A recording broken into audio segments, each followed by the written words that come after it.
That's all you need. Hey guys, what's up? It's Esidi back in another video. Today I'm bringing you some pointers and advice on how to find your perfect controller sensitivity.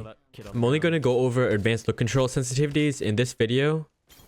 If you're serious about finding your perfect sensitivity, then switching over to ALC settings is 100% the move. This is because it allows you to fine-tune your sense a lot more. Before we hop into ALC settings, I highly recommend you turn your trigger dead zones down to none and your vibration off. I know a lot of people keep their vibrations on since it feels kind of odd without it. However, after adapting to no vibrations, you will realize how crazy you were to ever use them in the first place. So going over to advanced look controls, make sure you turn custom look controls on, starting off with your dead zone. For your dead zone, you want to keep this as low as possible without having so much stick drift that affects your aim. A common mistake is for players to raise their dead zone until they have 0 stick drift. You want a slight bit of stick drift as it won't actually affect your aim, since when you're moving your joysticks, the stick drift won't actually do anything. However, you don't want the dead zone so low that your stick drift is just going crazy.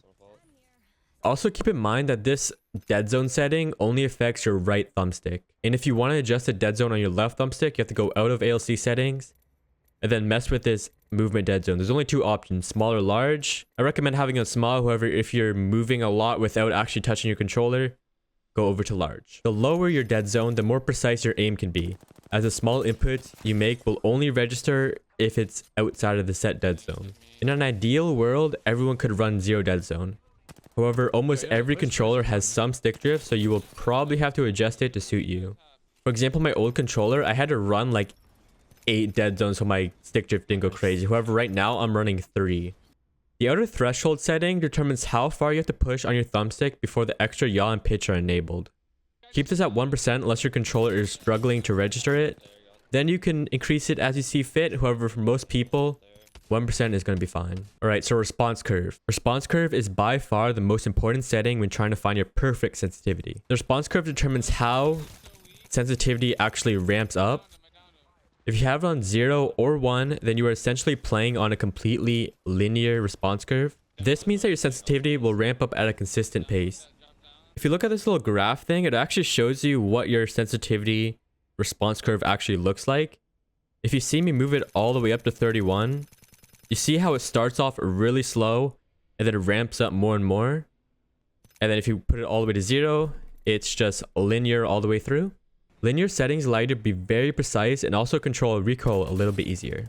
This is because the small inputs make more effect with linear settings than they do with high response curves. Linear settings can be difficult to learn as you need more thumbstick control to handle the twitchy feeling.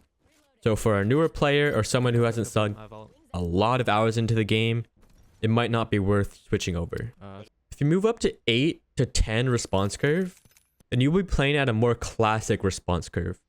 This will be similar to the default response curve that Apex will load you in with. So you first hop on the game and you just rock what they give you.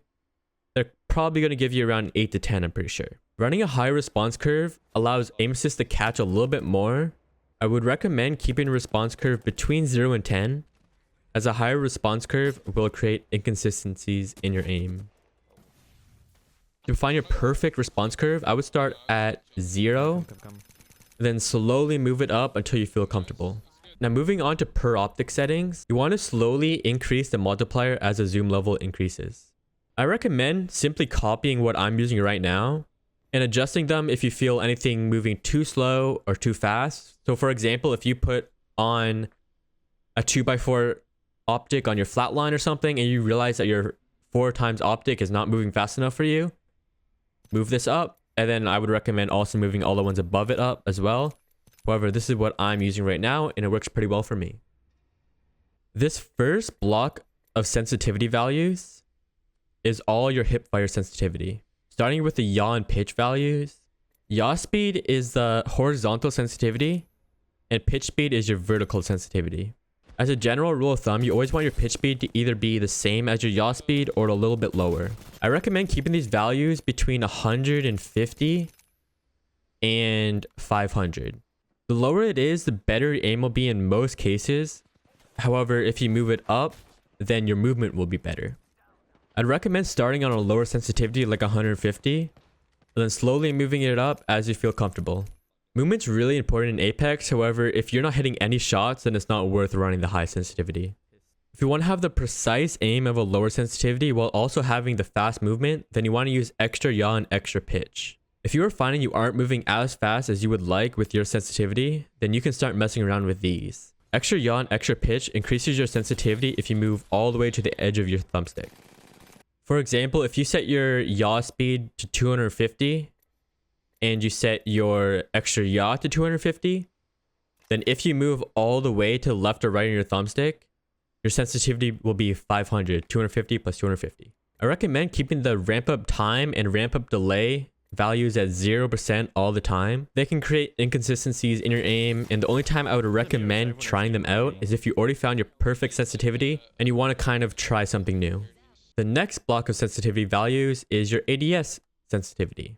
All of these work the same as Hipfire, however, they only affect you when you're ADS. For your yaw and pitch, I recommend playing between 80 and 400. Again, you want your pitch to be the same as your yaw or lower. Again, the lower it is, the more accurate it will be. However, if it's too low, you might be struggling keeping up with your enemies. Your ADS sense should be lower than your hipfire sense, as when you're aiming down sight, you're supposed to be more accurate.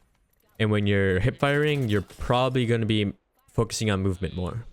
I'd always recommend a new player start on a lower sensitivity, as it requires a little bit less skill and less actual control of your thumbstick. I also highly recommend trying out ADS turning extra yaw and extra pitch. If you didn't already know, the extra yaw and extra pitch is actually disabled if your aim assist kicks in.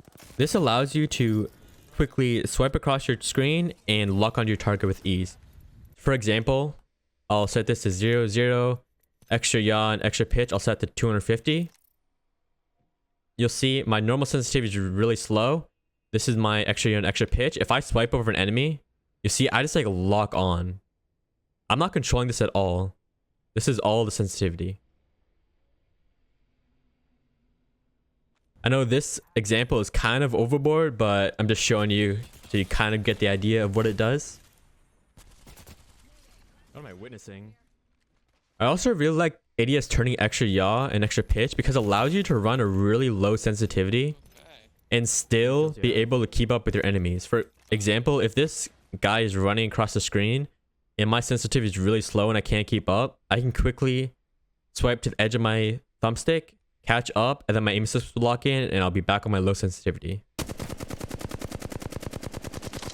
Drop a like if you found this video helpful. I stream over on Twitch at twitch.tv/Esidi. Questions, comments, concerns, leave them in the comment section down below. And yeah, peace.